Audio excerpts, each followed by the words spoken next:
Hi, I'm Dr. Kevin Mailo, and you're listening to the Physician Empowerment Podcast. At Physician Empowerment, we're focused on transforming the lives of Canadian physicians through education and finance, practice transformation, wellness, and leadership. After you've listened to today's episode, I encourage you to visit us at phys-empowerment.ca, that's PHYS, empowerment.ca, to learn more about the many resources we have to help you make that change in your own life, practice, and personal finances. Now on to today's episode. Hi, everyone. It's me again. And I think probably by episode, whatever we are recording, everybody should know generally who I am. It's me, Kevin Mailo, with the Physician Empowerment Podcast. And we're joined again today with Kate Post.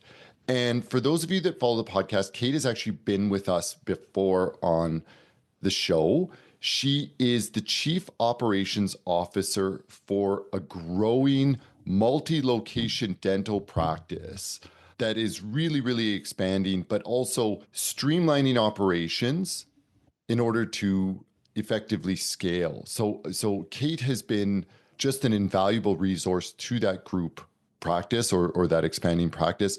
And she comes with a lot of wisdom in terms of running one's dental practice or obviously one's medical practice.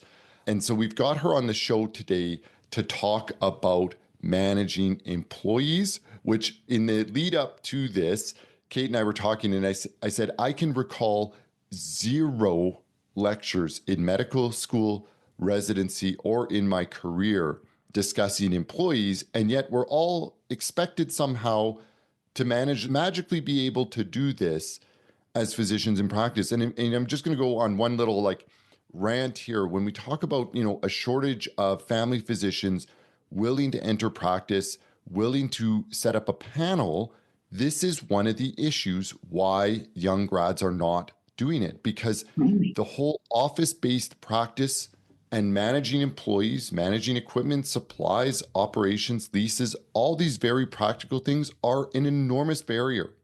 When I did my family medicine residency, I recall one doctor in our entire graduating cohort in my university program that boldly went downtown and set up practice all by himself.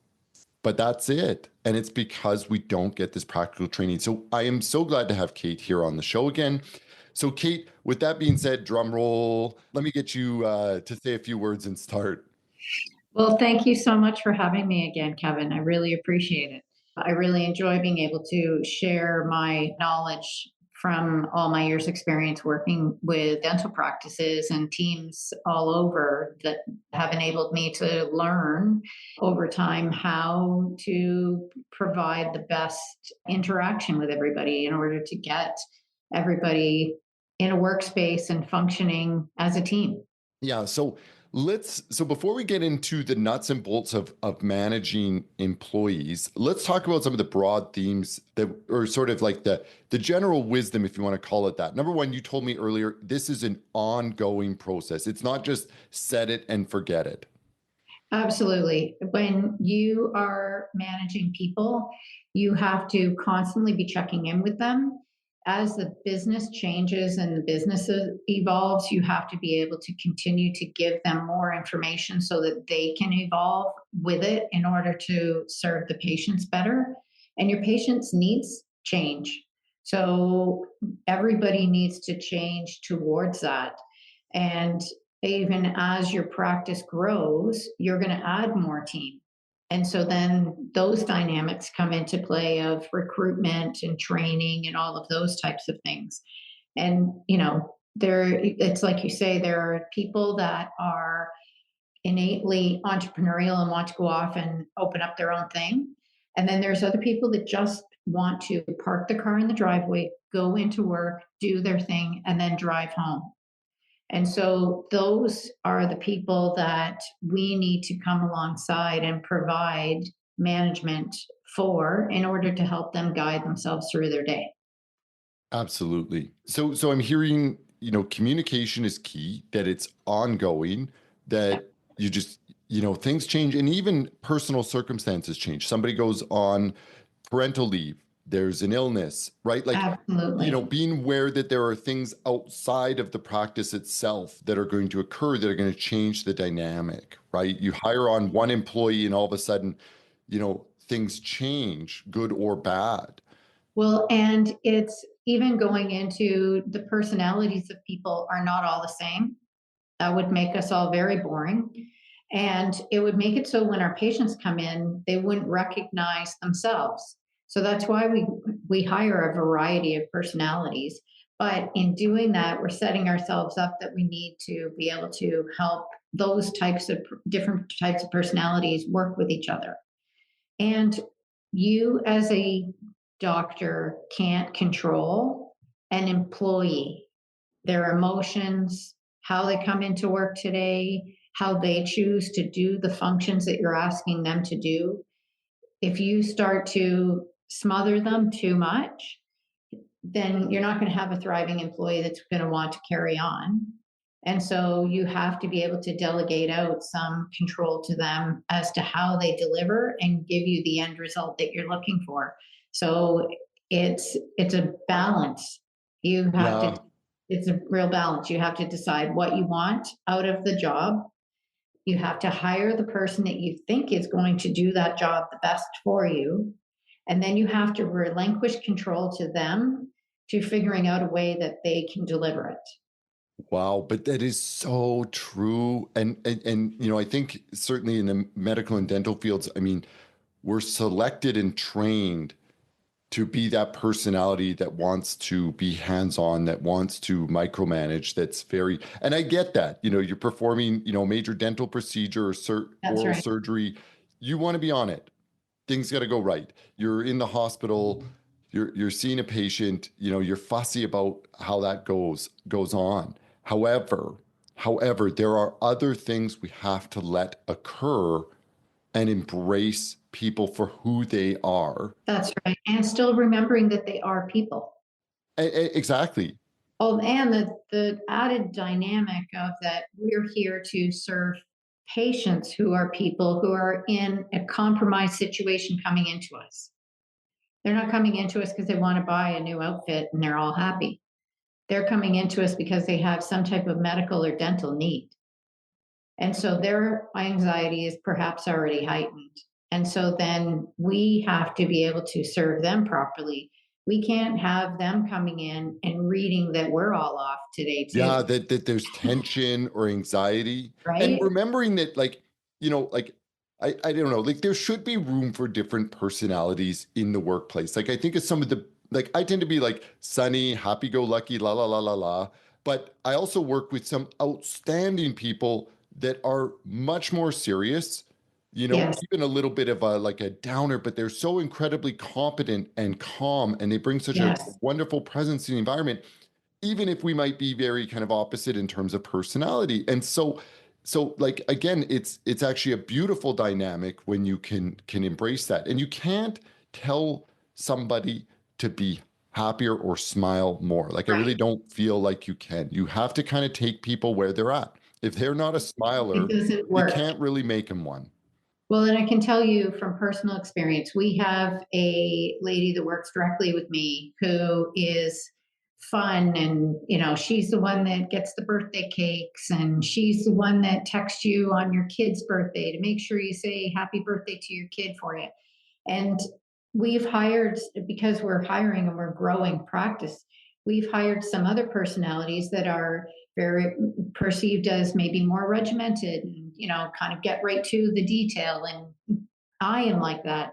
So I can relate to those people far faster than I can to the people that want to maybe stop and talk about their weekend at length when I come in the door. And so you have to be able to figure out how to navigate all the personalities so that you don't alienate anyone.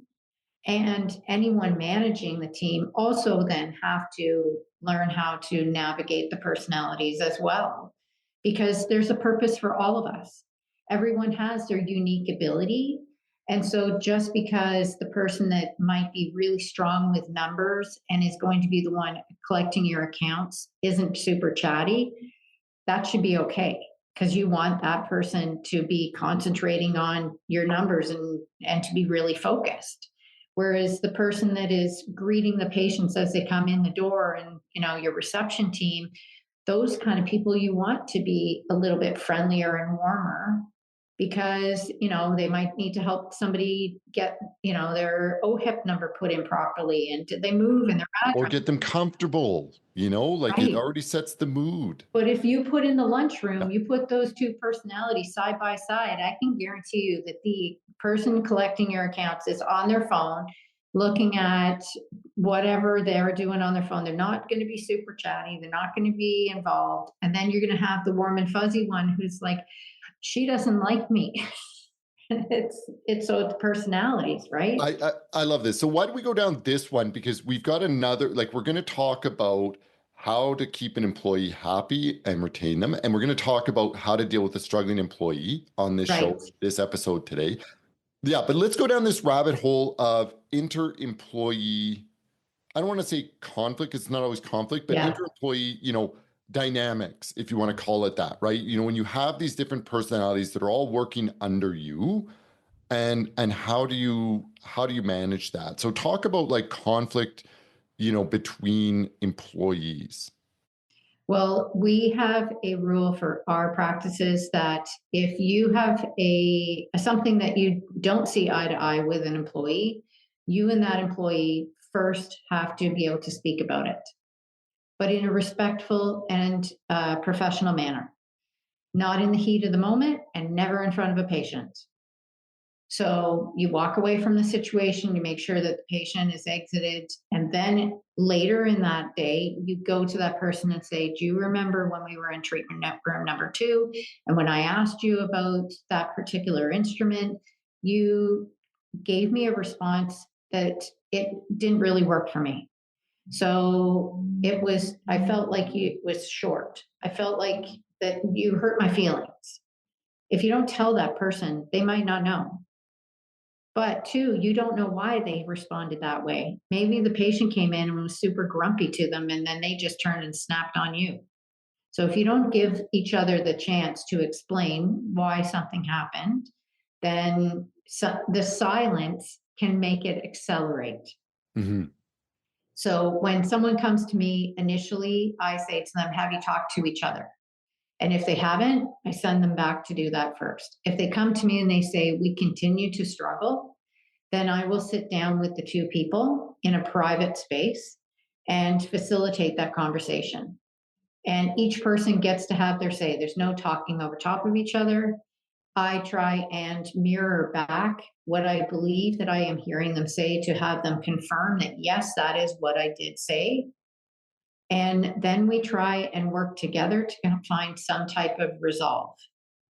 So if you, the doctor, feel like your assistant isn't paying attention to you because she's looking at the computer screen when you want her focused over here with you with the patient, now dental assistant, you need to know that you need to leave the computer when you're with this particular doctor over the patient, and you're going to focus until he breaks eye contact.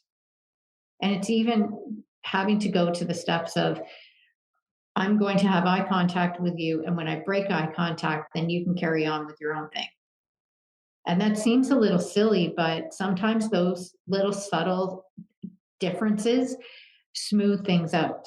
Well, I think it's that idea of having clear expectations on certain key tasks or aspects of the job. I think everybody does better with, clear expectations, not overwhelming ones, but clear ones. That's right.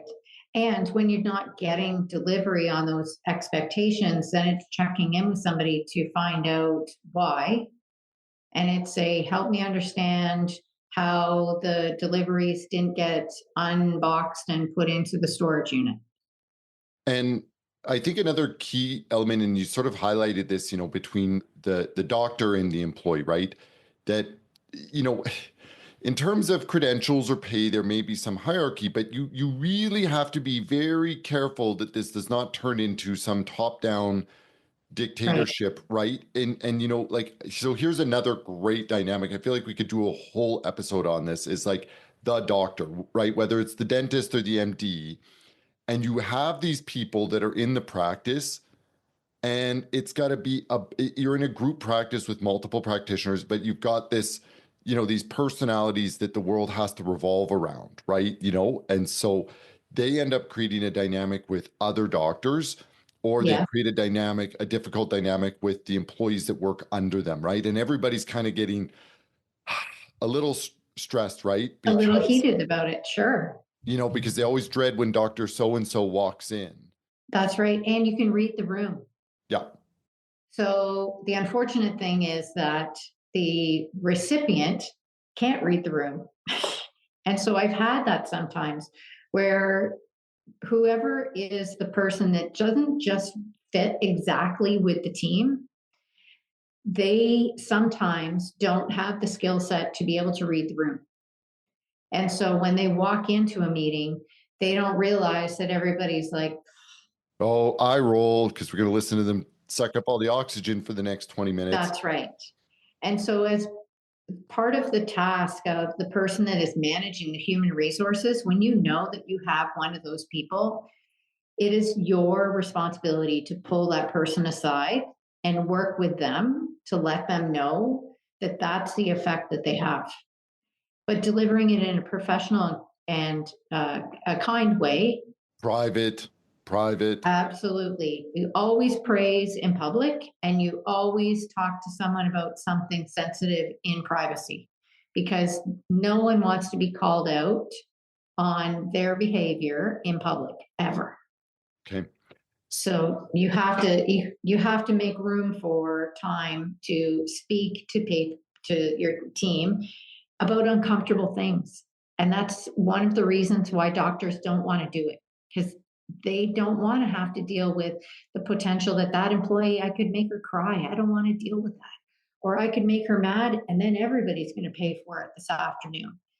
But if you don't bring the things up and clear the air and set the expectations, then the behavior will continue. It's like that philosophical concept of the obstacle is the way, right? That you do have to go find a way through the thing you tread. That's right. And so let's pivot now and go further into this, what to do with an employee that you are struggling with. So you've identified that this isn't like something that's a one-off. It's not, hey, we can resolve this in a, brief hallway chat. Right. You've got now either a technical aspect of the job that they're not doing well, right? Or like, let's say, you've got, a medical receptionist and they're continuing to struggle on appointment bookings, right? Or you've got somebody with a personality issue that's affecting how things are going with either patients or with other members of the team. Right. So let's go down some of that. Like now you're in this role of having to be more of the bad guy, not just the facilitator of conversations. Right. So, two different types of situations. If you have someone that is not delivering on a technical task, like answering the phone correctly, booking the schedule correctly, that or presenting with the proper instruments for a procedure, that is easier to do corrective measures for. So that is sitting down with that employee and saying concrete examples.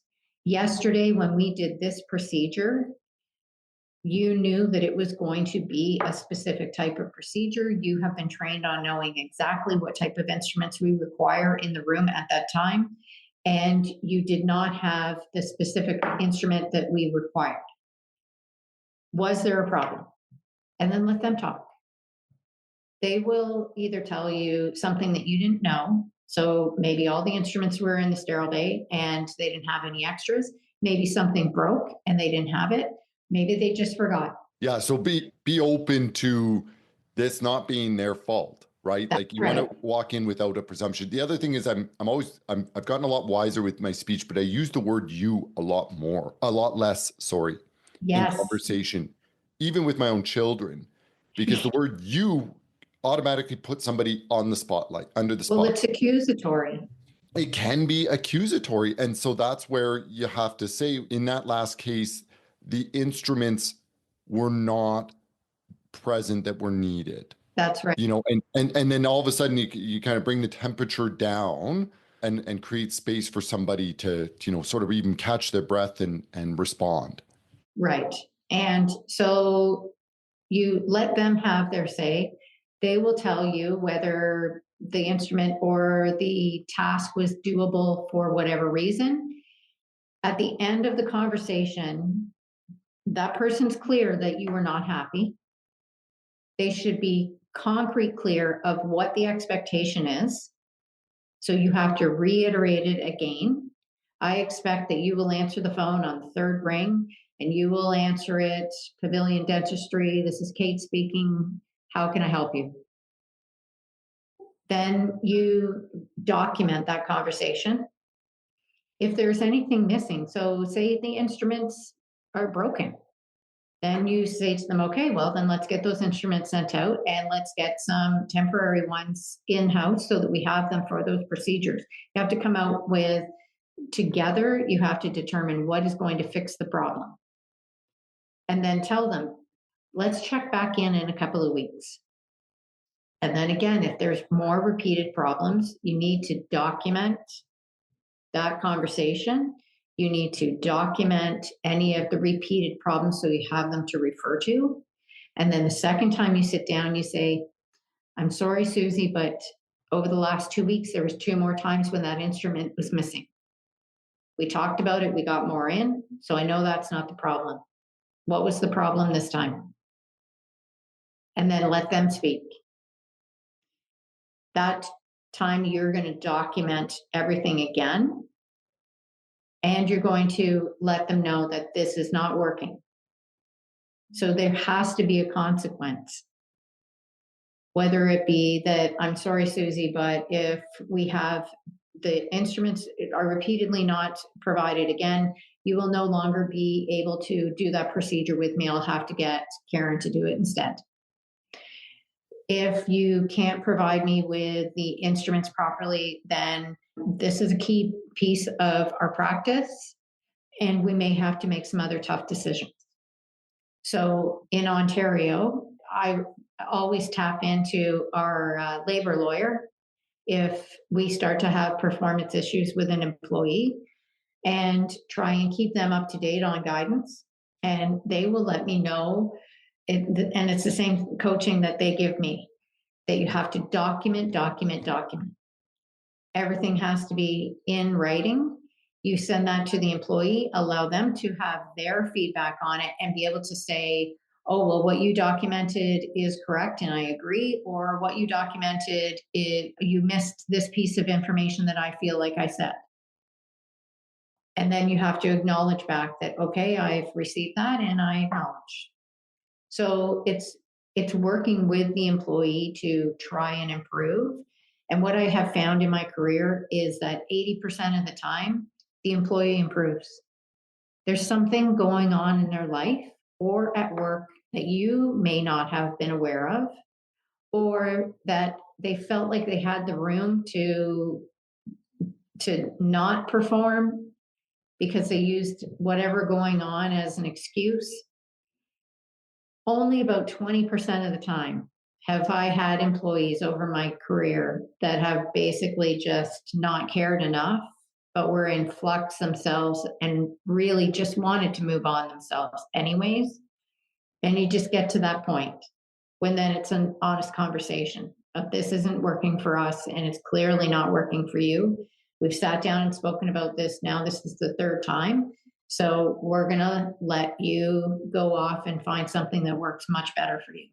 And that's again what you sort of alluded to before we began to record, is that, as you go down this road of identifying issues, attempting to correct them, the employee's picking up on this. They right? do. And so it's not necessarily coming as a big surprise when you have to sit them down and have this conversation that we should part ways. Absolutely. I had a lady work for me at one point.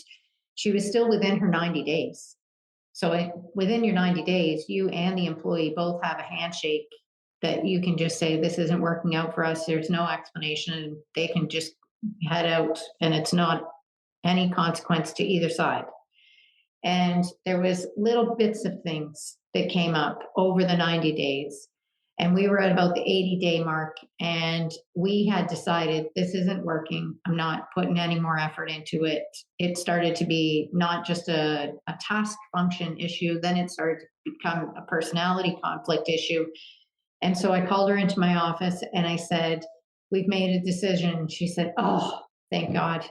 She goes, "It was me or you, Kate." So people Yeah. know what People are going to self-select. They're going to self-select. That's right. And so you have to give the person the same grace that you would want someone to give you, and have open conversations with them. But you're the owner or the manager of the people. You are legally obligated to document it. I am not here to give legal advice, and everybody should check with a labor lawyer themselves for their region of the country as to how to do things.